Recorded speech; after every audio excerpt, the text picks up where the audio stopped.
नमस्कार, ताल ठोक के देख रहे हैं आप। मैं हूं आपके साथ रोहित सरदाना। क्या भारत आतंकवादियों के खिलाफ सीधी कार्रवाई करने के लिए तैयार है? यह सवाल आज इसलिए क्योंकि रक्षा मंत्री मनोहर पर्रिकर ने आज ऐसा कुछ संकेत दे दिया। मनोहर पर्रिकर ने आज दुश्मनों को यह कहकर सीधी चेतावनी दी कि जो भारत को दर्द देगा उसे वैसा ही दर्द कब, कहां और कैसे मिलेगा, यह हमारी पसंद होगी। हालांकि उन्होंने साथ में यह भी जोड़ दिया कि यह सरकार की नहीं, उनकी निजी राय है। ताल ठोक के आज पूछेंगे कि देश के दुश्मनों से बदले की बात कहना और फिर उसे निजी राय के लबादे में छुपा लेना क्या रक्षा मंत्री की उलझन को दिखाता है? और क्या यह सवाल नहीं उठता कि पर्रिकर को आतंक पर बदले की कार्रवाई से कौन रोक रहा है?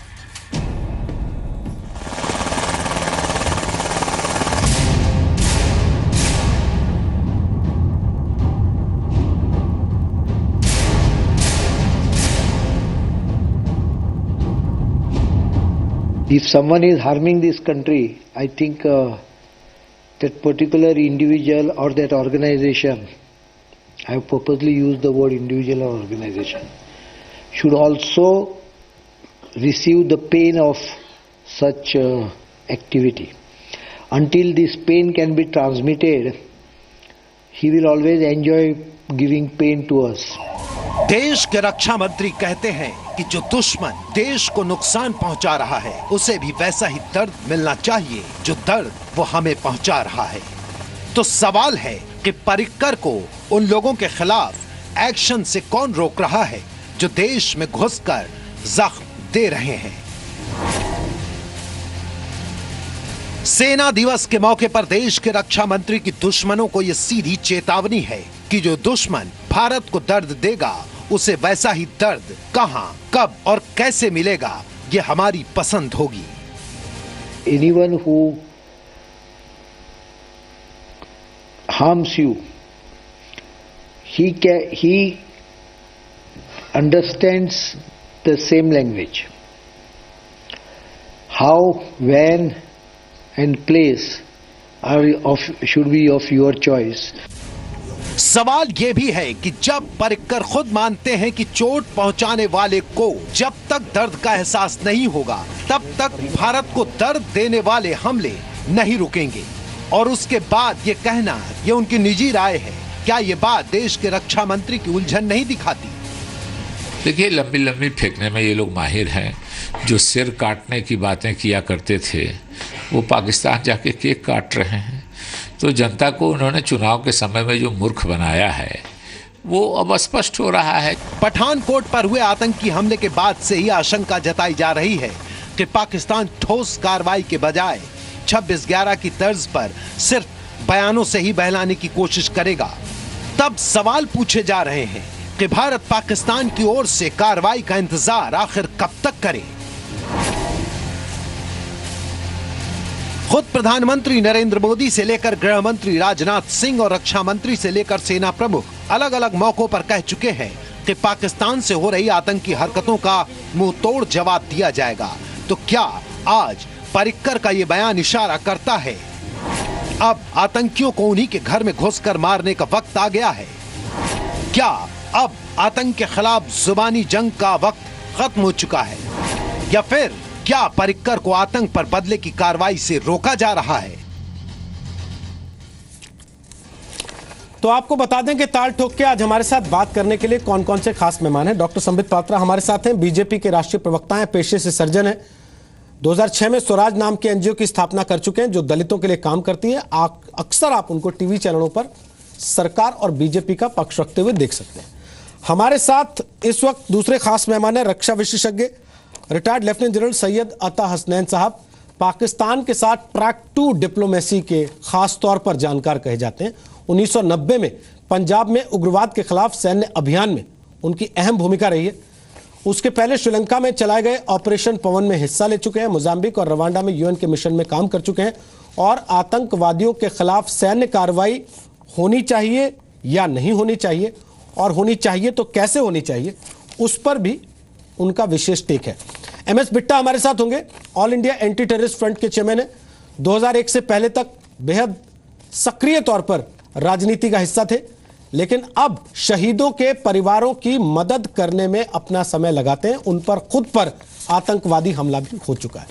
कांग्रेस के प्रवक्ता जीतू पटवारी हमारे साथ हैं, जो कि मध्य प्रदेश विधानसभा के सदस्य हैं और इंदौर में कांग्रेस के जाने माने नेताओं में उनका नाम शुमार होता है। स्वागत है जीतू पटवारी आपका भी।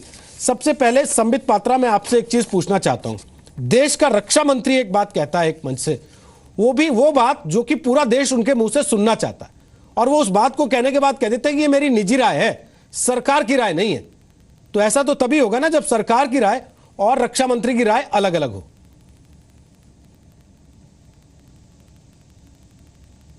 देखिए, मैं आपका ध्यान आकर्षित करना चाहूंगा एक दूसरे चीज की तरफ। अभी 2-3 दिन पहले करबी, जो कि स्टेट डिपार्टमेंट यूनाइटेड स्टेट्स के प्रवक्ता हैं, उन्होंने एक बयान जारी किया और कहा कि पाकिस्तान को त्वरित कार्यवाही करना चाहिए आतंकवाद के खिलाफ।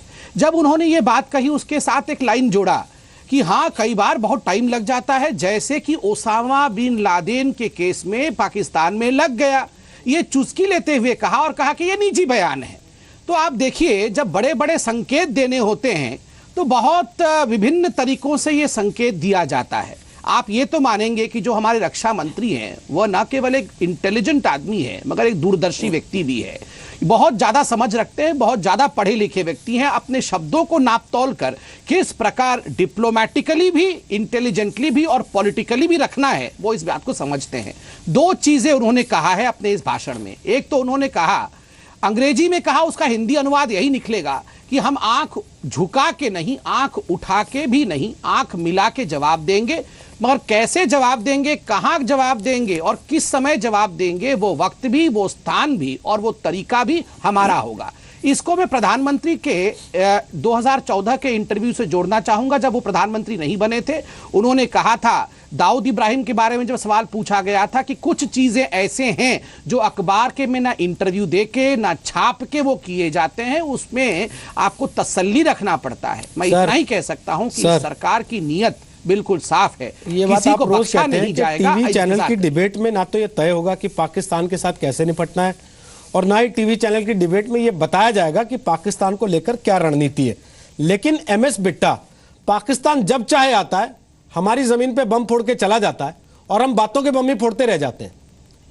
हम बातों से जवाब देना चाहते हैं, हम ट्विटर पर जंग जीत लेना चाहते हैं उससे, लेकिन असल में जहां उसको जवाब देना चाहिए उसके लिए रणनीति ना तो हम बनाते हैं, ना बनाते हुए दिखाते हैं, और टीवी पर डिस्कस करना तो चलिए भूल ही जाइए।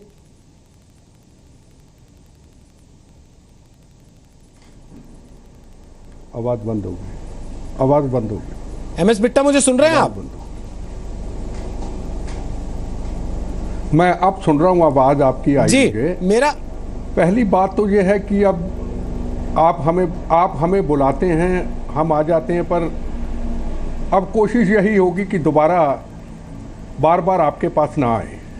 उसका सबसे बड़ा कारण है, लोग अब हमारा भी मजाक उड़ाना शुरू कर दिया लोगों ने।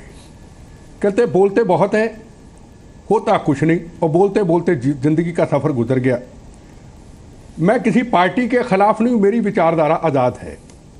जहां तक पारेकर जी का सवाल है, ये मैं उनका कोई दोस्त नहीं हूं, मैं उनको कभी मिला नहीं हूं, पर एक जगह पे मेरी जयपुर में मुलाकात हुई थी किसी शादी पे, तो मुझे उन्होंने एक बात कही थी कि अब हमारा जवान शहीद नहीं होगा, पाकिस्तान को डट के जवाब दिया जाएगा। और वो जवाब 2 महीने पहले तक पाकिस्तान को मिला। 1 गोली चली, 100 गोली का जवाब दिया। अटल बिहारी वाजपेयी जी गए पाकिस्तान में, मैं उनकी बड़ी इज्जत करता हूं, हमारे दिल में उनका मान सम्मान है। पाकिस्तान ने कारगिल का युद्ध किया हिमाचल के अंदर, कुछ दिन के बाद 25 बेगुनाह लोगों का हिमाचल में कत्लेआम कर दिया गया, आतंकवादियों ने, बातचीत को तोड़ा गया।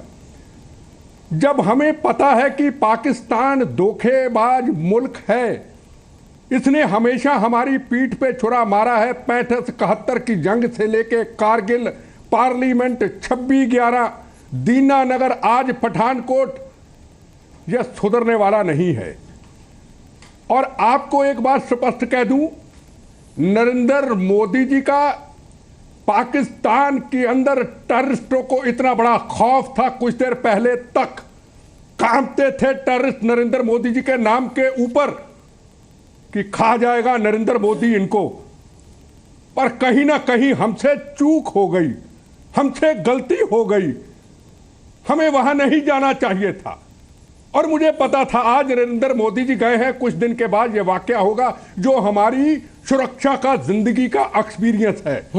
जरूरी नहीं है कि फौज में रिटायर्ड हो या पुलिस में रिटायर्ड हो, वो बताएगा। हमारी जिंदगी का जो एक्सपीरियंस है, हमारा वो खौफ कहीं ना कहीं खत्म हुआ। एक मेरी पहले बात सुन लीजिए, जो पारेकर जी ने बोला है आज, ये मान लीजिए जो उन्होंने दिल से बोला है, और आज के बाद नरेंद्र मोदी जी को डिफेंस मिनिस्ट्री और आतंकवाद के सीमाओं की रक्षा के लिए खुली छूट दे देनी चाहिए, उसमें दखल अंदाजी नहीं होनी चाहिए। मैं गारंटी लेता हूं पारेकर जी की, मैं उनका कोई दोस्त नहीं हूं, मैं गारंटी लेता हूं जिस दिन पारेकर को छूट मिलेगी, जो कहा है कि पारेकर जी आप अपना काम कीजिए, पाकिस्तान को 2 दिन के अंदर अंदर दीनानगर की घटना हो या पठानकोट की घटना हो, उसका जवाब पाकिस्तान को मिल जाएगा, जो पारेकर जी ने अपने दिल से आज भी बोला है और कुछ महीने पहले कहीं मिले वहां भी ये बात बोली। ठीक सर, ठीक।